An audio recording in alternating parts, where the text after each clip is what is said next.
By noon, I had already sent 87 emails. My boss's inbox was bursting at the seams, and I wasn't even halfway through the day. Every ding from her computer was a tiny cry for mercy, but I didn't stop. After all, I was only doing exactly what she told me to do. Every time I stood up, to grab a document, refill my water, stretch my legs, even to throw something in the trash, I sent an email. Leaving my desk. That's it. Nothing fancy. Just pure, efficient obedience. It started as a joke in my head. I thought maybe she'd realize how ridiculous her rule was after a few messages. But she didn't. Instead, she doubled down. So I doubled down too. By the second hour, I'd already sent 27 messages. By the third, her read receipts stopped coming through. That's when I knew I had her attention. And her silence. I could almost picture her on the other side of the office, jaw clenched, trying to keep up with the tidal wave of notifications. I imagined her clicking through them, one by one, fuming but too proud to admit her mistake. It was beautiful, in a very petty, perfectly lawful kind of way. At one point, I left to use the restroom, sent my standard email, and came back to find a response waiting. Just one word. Noted. That was all I needed to see. Game on. From that moment, it became a test of endurance. How far could I take this before she cracked? I wasn't breaking a single rule. I wasn't being rude. I was just following orders, word for word. By lunch, the IT guy walked past my desk muttering something about email traffic spikes. I smiled, sipping my coffee. He had no idea the storm was just getting started. And if you think 87 emails before lunch was excessive, wait until you hear how the rest of the day went. Because to understand how I ended up flooding my boss's inbox with over 100 emails in a single day, you need to meet the woman who thought control meant respect. I work in a mid-sized marketing firm. The kind of place where creativity is supposed to thrive, but somehow red tape and micromanagement manage to choke every good idea before it ever leaves the room. My job title is campaign coordinator, but most days it feels like professional email sender, which, considering what happened later, is pretty ironic. When I first started, I actually liked it here. The projects were interesting, my coworkers were easygoing, and the office had that constant buzz of caffeine, ambition, and mild chaos that makes you feel alive. But then she arrived, Monica, my new manager, the woman who could turn even a coffee break into a performance review. Monica was the kind of boss who believed that if you weren't visibly busy, you weren't doing your job. She hovered like a drone, eyes scanning over shoulders, always on the hunt for time theft. She didn't trust anyone to do anything unless she had approved it 3 times in writing. If you left your desk for more than 5 minutes, she noticed. She always noticed. She had this habit of appearing out of nowhere, like she'd teleported behind you. You'd be typing away and suddenly hear, "Where are we with that email draft?" Not my email draft. That email draft. Like she was narrating a police interrogation. At first, I tried to play along. I gave her updates, CC'd her on my tasks, even thanked her for her feedback. But the more I tried to please her, the more controlling she became. It was like feeding a wild animal. Every bit of compliance just made her hungrier. One day, she called me out during a team meeting for not communicating enough. Apparently, stepping away from my desk without informing her was a workflow violation. I thought she was joking. She wasn't. She told me in front of everyone, "If you're going to leave your desk, even for a minute, I expect an update.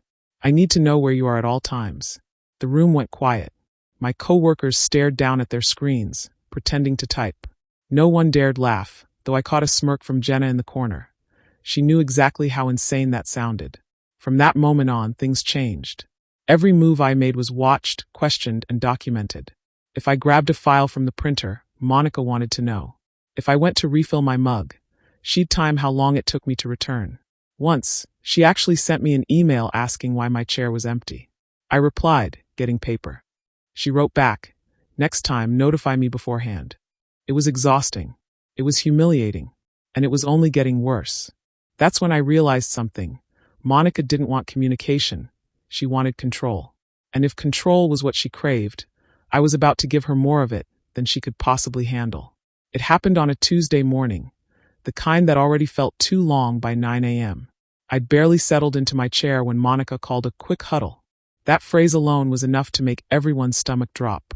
Her quick meetings had a way of stretching longer than the workday itself. We gathered near her desk, half asleep and clutching our coffee mugs like shields. Monica stood with her arms crossed, lips pursed, the universal body language for, "You're about to hate this." "I've been monitoring productivity," she began, in that slow, deliberate tone she used when she wanted to sound like a CEO instead of a department manager. "And I've noticed a concerning pattern. People are leaving their desks without accountability." The room fell silent. Someone coughed. Someone else shifted in their chair. Monica continued, undeterred. "I'm seeing a lot of empty chairs during work hours. I don't know where people are going, or for how long. That's unacceptable. We're a professional team, not a coffee club."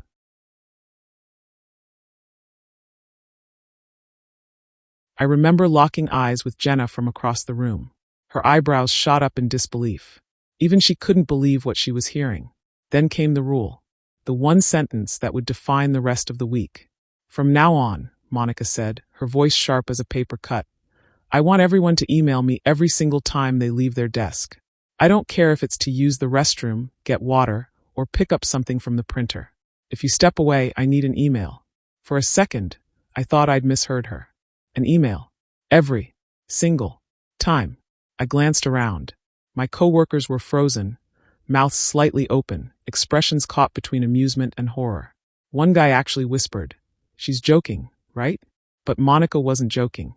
She looked dead serious, arms folded like she'd just delivered the 10 commandments of office policy. "Let's treat this as a communication exercise," she added. "Transparency improves teamwork." Translation: she wanted control disguised as collaboration. No one said a word. What could we say? She was the boss.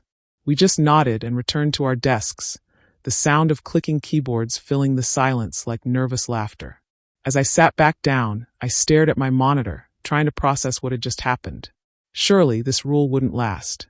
Surely she'd realize how ridiculous it was. But Monica wasn't the kind of person who backed down once she'd spoken.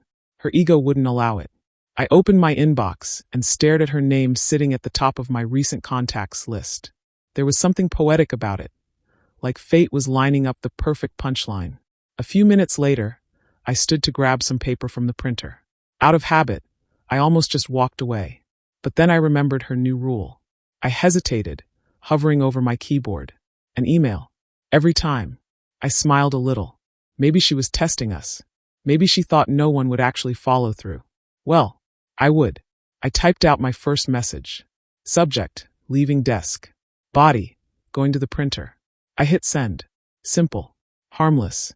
Point made. I came back 30 seconds later and found a reply waiting. From Monica. Subject: leaving desk. Body: thank you for letting me know.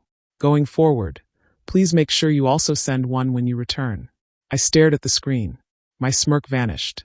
She wasn't testing me. She meant it. That's when the disbelief turned to something else. Quiet, calculated irritation. I could feel my coworkers' eyes on me. Jenna leaned over the divider and whispered, "Is she serious?" I nodded. She rolled her eyes and muttered something under her breath that I'm pretty sure wasn't HR approved. The next hour dragged on painfully. Every time someone got up, you could hear the soft ding of a sent email across the office. It was surreal, like we were all trapped in some corporate experiment. And Monica? She looked proud. She was actually smiling. She thought she'd just implemented a brilliant productivity system. That's when I realized something. She wasn't going to stop until she was overwhelmed by her own rule. I looked back at my monitor, at that fresh string of emails already piling up. If this was the game she wanted to play, I'd play it. And I'd win, by following her command exactly as she gave it. She wanted an email every time I left my desk? Fine. She was going to get exactly that. For the next few days, I followed Monica's rule with quiet precision. Every time I left my desk, I sent her an email. Nothing extra, nothing dramatic. Just the same robotic message every single time. Subject: leaving desk. Body: going to restroom. Subject: leaving desk. Body: grabbing water. Subject: leaving desk. Body: picking up file from printer. It became a routine. A lifeless, monotonous ritual that slowly started to drive everyone in the office insane. Except Monica. At least not yet. For the first day or two, she actually seemed satisfied. She walked around the office with this smug smile, probably thinking she had finally restored discipline. But I could see it. The cracks were forming. The endless notifications popping up on her screen were starting to irritate her, even if she wouldn't admit it. She'd flinch slightly every time her phone buzzed, pretending it didn't bother her. It did. Meanwhile, my coworkers were watching this whole thing unfold like it was the best free entertainment they'd had in years. Jenna even whispered, "You should start numbering them," after my fifth leaving desk email that morning. And that's when the idea hit me. If she wanted total control, if she wanted every single movement accounted for, I was going to give her exactly that. No more, no less. Just pure surgical compliance. So I started planning. I waited until the following Monday. Mondays are already chaos in our department. Client calls, tight deadlines, campaign revisions. If there was ever a day for Monica to feel the weight of her own ridiculous rule, that was the one. That morning, I arrived early, opened my inbox, and created a small text file titled Desk Departure Log. It listed every possible reason I could leave my seat. Coffee refill, restroom, meeting room, printer, quick question, adjusting thermostat, stretching, dropping something in recycling. I was ready for every move. When the clock hit 8:59, I stood up to grab my first coffee of the day. Subject, leaving desk 1. Body, going to get coffee. Send. I returned 2 minutes later. Subject, back at desk 1. Body, coffee acquired. Resuming work. Send. Simple. Polite. Obedient. The first hour went smoothly. By 10 a.m., I'd sent 7 emails. Every minor movement logged and time-stamped. Monica hadn't said a word, but I could almost hear the faint sighs from her cubicle every time her inbox pinged. At 10:15, I stood to grab some printouts. Subject, leaving desk 8. Body, collecting documents from printer. I took my time walking over, just enough to let her stew in the flood of emails she'd already received. When I returned, I fired off the matching update. Subject, back at desk 8. Body, documents in hand. Continuing work. Another ping. I imagined her glancing at her screen, rolling her eyes but too proud to backtrack on her own rule. By lunchtime, I'd sent 21 messages. I could feel the tension building in the air, even though Monica hadn't cracked yet. The others were barely holding in their laughter. Jenna actually brought popcorn. At 12:30, I stood up again. Subject, leaving desk 22. Body, going to restroom. Send. When I came back, there it was, a reply. From Monica. Subject, leaving desk 22. Body noted. No need to include details, just the notification is fine. I grinned. She was trying to regain control of a situation she'd already lost. So I dialed it up a notch. I stopped waiting long intervals between emails. Every 5 to 10 minutes, I found a perfectly legitimate reason to move, dropping something in the shredder, checking the supply cabinet, even adjusting the thermostat because it was too warm. Each time, another message landed in her inbox. Ping, ping, ping. The rhythm was almost musical. By mid-afternoon, I could see her start to crumble. Her face was tight, her movements sharp. She wasn't smiling anymore. Her mouse clicked aggressively. She stopped making her usual rounds and stayed glued to her desk, glaring at her monitor like it had personally betrayed her. I kept my expression neutral, pretending to be the picture of professionalism. Every move calculated. Every message precise. Every subject line numbered, logged, and sent. Inside, though, I was enjoying every second. By 3 p.m., my count had reached 38 emails. Monica had only replied to 3, each one shorter than the last. She was realizing the weight of her own demand, but she couldn't stop it now without admitting she was wrong. And I had no intention of letting up. If she wanted control, she was about to learn what control really felt like. The morning started like any other, except this time, I came in fully prepared. My desk was spotless, my inbox open, and my desk departure log ready to go. This was the day Monica's little rule would eat her alive. At exactly 8:58 a.m., I opened a fresh draft and typed. Subject, leaving desk 1. Body, going to refill my water bottle. Send. 2 minutes later. Subject, back at desk 1. Body, water refilled. Resuming work. By 9:10, I had already sent 3 more emails. Printer, restroom, quick chat with a coworker about a client brief. Each one followed the same format. Short, respectful, perfectly compliant. At first, Monica didn't react. She even responded once with her usual noted. Maybe she thought the emails would slow down as the day went on. Maybe she thought I'd get tired of it. She was wrong. By 10 a.m., my email count had hit 15. Every ping echoed through the office like a metronome of madness. I could see Monica from across the room, trying to maintain her composure, her screen lighting up again and again with my name. She glanced my way once, eyes narrowing like she couldn't decide if I was mocking her or just impossibly obedient. I gave her my best polite smile and returned to my keyboard. Ping, ping, ping. Subject, leaving desk 16. Body, delivering forms to Jenna for signature. Ping. Subject, back at desk 16. Body, forms delivered. Continuing project updates. Around 11 o'clock, she cracked the first visible sign. She stood abruptly, marched out of her office, and pretended to check on the team. But everyone knew why she was there. Her eyes darted toward me. Everything okay, Monica? I asked sweetly. She forced a thin smile. Just making sure everyone's on task. Oh, of course, I replied. I just sent you an email to let you know I stepped away to drop off a document. Her jaw tightened. Yes, I saw. Then she disappeared back into her office. By noon, the madness had truly begun. 43 emails sent. My inbox was a mess of auto-replies and noted. From her, though the frequency of those replies had started to thin out. I suspected she'd given up trying to keep up. Lunch break rolled around, and of course, I sent her the standard notification. Subject, leaving desk 44. Body, leaving for lunch. Will return at 1 p.m. She didn't reply. Not even a thanks. That silence was victory in itself. When I came back, I doubled down. I made sure to send an email every time I even leaned away from my computer. Subject, leaving desk 49. Body, standing to stretch. Subject, back at desk 49. Body, stretch complete. Feeling refreshed. Jenna nearly choked on her coffee when she saw that one. You're evil, she whispered, giggling. Oh no, I said with mock seriousness. I'm compliant. By mid-afternoon, Monica was visibly unraveling.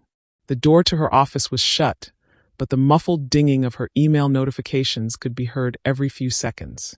She must have turned off her alerts because soon after she emerged again. Face flushed, eyes wild. Can you all please focus? She snapped. There's too much unnecessary email traffic today. No one answered. The air was thick with restrained laughter. I raised my hand slightly. Monica, I've just been following the communication policy you set. Do you want me to stop? She blinked, realizing what she'd walked into. She couldn't tell me to stop. Not without admitting her rule was ridiculous. Her lips pressed into a line. No, carry on. Just make sure you're still meeting deadlines. Of course, I said. Already on it. Ping.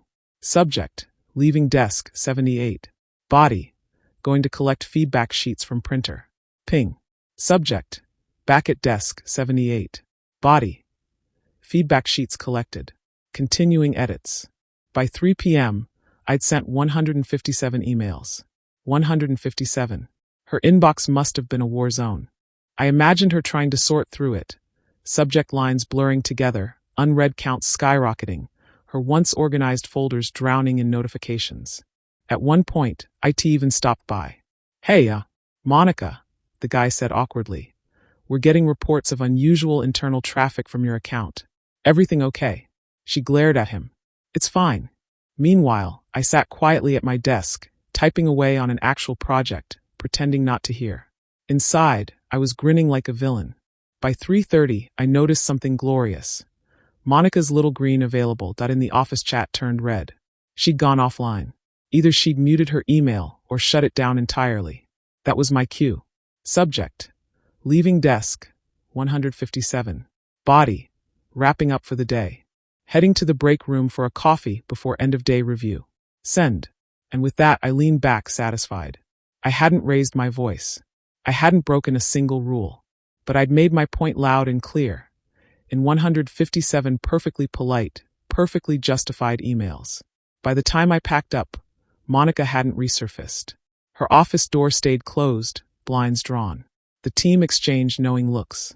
No one dared say a word, but the silence was full of laughter we couldn't let out loud. Because by 3 p.m., she had over 150 unread emails, all from me. And I hadn't even clocked out yet.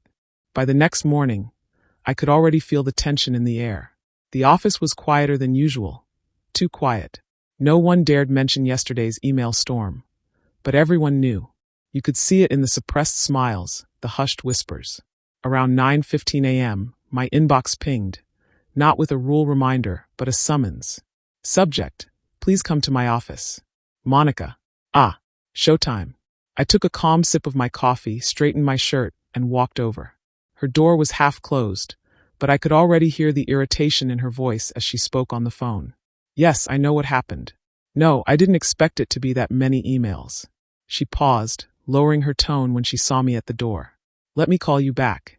Close the door, she said, her voice tight but controlled. I obeyed, quietly taking a seat. Her desk looked like a battlefield, email printouts, sticky notes, and what looked like a half-drunk cup of cold coffee. She folded her arms. Why, she began slowly. Are you spamming my inbox? I blinked innocently. Spamming? I'm sorry, Monica. I was just following your instructions. Her eyebrow twitched. My instructions? Yes, ma'am. I kept my tone polite and measured.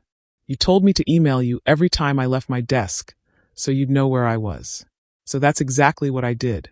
She exhaled sharply, trying to stay composed. You know that's not what I meant. With respect, I replied.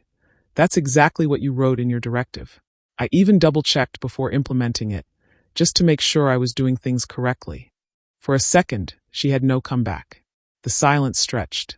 I could almost hear her jaw grinding. Finally, she muttered, You could have used common sense. I tilted my head slightly. I did. Common sense told me to follow the instructions from my supervisor precisely. I wouldn't want to be accused of ignoring an order. That one landed. Her face went a little red.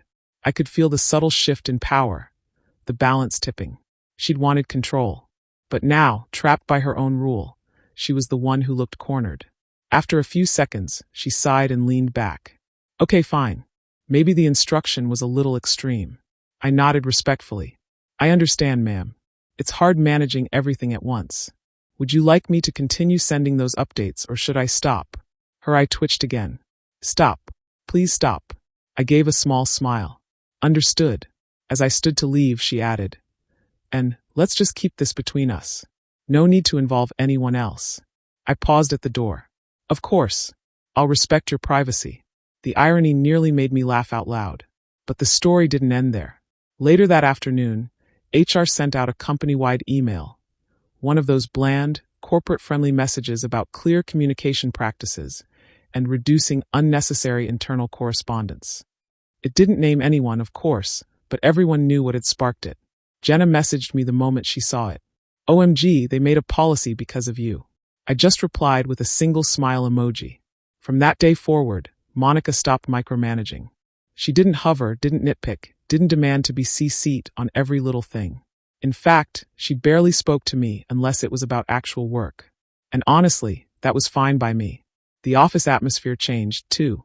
Everyone seemed lighter, freer. A few co-workers even started jokingly saying, Careful, or you'll get the email treatment. But the best part, I'd done it without breaking a single rule. No shouting, no rebellion, just perfect surgical compliance. Justice delivered via Outlook. As I packed up that evening, I walked past Monica's office one last time. She didn't look up, just kept typing, probably still cleaning her inbox from the previous day's chaos. I smiled to myself. She wanted control. She wanted obedience. Well, she got both. And in the end, she learned the most important lesson of all. When you treat your employees like robots, don't be surprised when they start acting like one. Justice served. Power restored. Peace, at least for now, was finally back in the office. After that infamous day, the office didn't feel like the same place anymore. The constant tension that used to hang in the air like static electricity was suddenly gone. People were laughing again, chatting by the coffee machine without glancing nervously over their shoulders. Even the sound of keyboards clicking felt lighter. Monica, on the other hand, became noticeably quieter. No more unannounced desk checks. No more micromanaging emails at midnight. No more breathing down anyone's neck about time spent away from the computer. For a while, she tried to act like nothing had happened. She'd stroll through the cubicles with that same clipboard in hand, pretending to be in charge, but her tone had changed. She started saying things like, Just keep me posted when you can, or, I trust you to manage your own time. Trust. A word she'd never used before that week. Eventually, Monica began working from home, a few days a week. Then those few days turned into most days. Rumor had it that HR gently suggested she'd take a step back after several employee complaints mysteriously appeared in their inbox. I didn't file one myself, but I didn't have to. The 157 emails I'd sent in a single day had already told the story better than any report ever could. As for me, I went back to doing my job. Peacefully. Productively. For the first time in months, I didn't feel like I was walking on eggshells. My co-workers started treating me like a quiet hero. The guy who stood up to the boss without ever breaking a rule. They'd wink or grin whenever they saw me near my desk and whisper things like, "Careful, he's about to send an email." It became a kind of legend around the office, the great inbox incident. New hires would hear the story during lunch breaks, not realizing the guy with the email story was sitting right there beside them. I never corrected them. I just smiled, sipped my coffee, and let the myth grow. But every once in a while, I'd think back on it. How something so small, a simple instruction, had turned into a lesson in boundaries and power. See, people like Monica think authority means control. They believe fear equals respect. But real leadership? It's built on trust, not surveillance. On guidance, not domination. And sometimes the best way to teach that lesson is with a quiet, polite act of chaos. Because sometimes, the most powerful revenge isn't loud. It isn't dramatic. It's professional. Documented. And exactly 157 emails deep. You could almost call it poetic justice, served 1 cent notification at a time. So let me ask you this. If your boss told you to email them every single time you left your desk, how many emails would you send? Would you play along? Would you push back? Or would you, like me, turn their own words into the perfect trap? Drop your answer in the comments. I want to hear your stories. And if you enjoyed this tale of workplace chaos and calm, don't forget to hit subscribe for more incredible malicious compliance stories just like this one. Because here on Compliance Chronicles, we don't fight the system. We follow it, just a little too perfectly.